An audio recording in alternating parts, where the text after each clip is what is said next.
it's always been like my go-to thing. It's just when I have downtime, I go hit a baseball. That's what I like to do.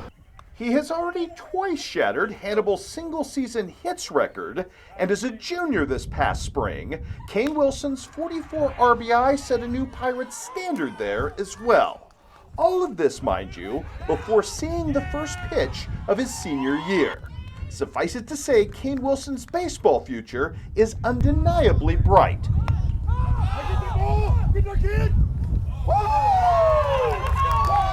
I mean, baseball has really always come easy to me. I've done it my entire life. Football has been always my second sport. Which also serves to underscore just how seemingly unfair it is that Kane's immediate football present is just as dazzling as well.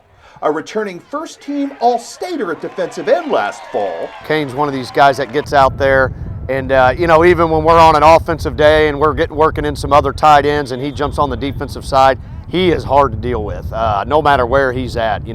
He plays that in so well. He keeps his shoulders square. He can play outside. He can wash stuff down inside, and the kid can run too. He's spent a lot of time focusing on his overall speed over the last 2 years, and it showed. He can flat out run too, and he can be used in space a little bit more if we want to. We can do a lot of things with him.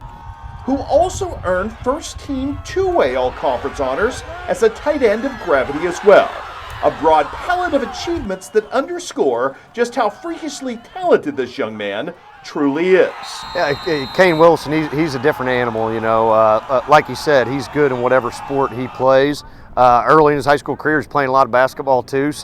But he comes in here and we start getting a lot of ideas on different things we can do simply because we have him, not just on offense, but on defense as well.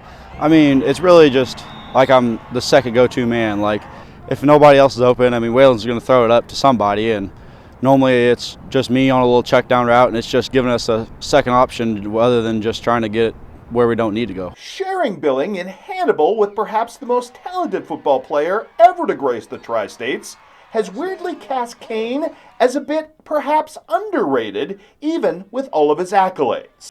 But those who best saw Kane help power the Pirate offense in Aeneas Williams' absence last year would like a word. I just know I can throw to him and always catch the ball. He runs great routes as a tight end. I'm super thankful for him. He came in, we've been friends for a while, so he kind of helped me out there and just showed me what I was supposed to do as coming up as a sophomore. So he's just as good, not just running routes and catching everything that's thrown to him. He's just as good when he's blocking in the trenches in our run game as well. Blocking is basically the most important part of tight end. You got to be able to block before you got to be able to catch a ball. Like with Kane, that just helps out Waylon so much, just knowing that we've got guys out there, not only when Kane stays in and blocks, but whenever he's running routes that are going to get the job done. And again, with especially last year, Waylon as a sophomore, it really helped his confidence and helped Waylon really be able to see the field and get that experience to hit the ground running this year. And Kane's importance to the Pirate program doesn't end with his uncommon athletic ability. And on top of that, he comes in every day, and he's one of the best leaders we have on the team. He's one of the hardest workers. He hadn't missed a day over the summertime. He's a good, positive leader for the younger guys, and he gets all these older guys stepping up to his game. But, he comes in and does it every single day, does it at 100%, and he's just fun to watch and fun to play games with out there.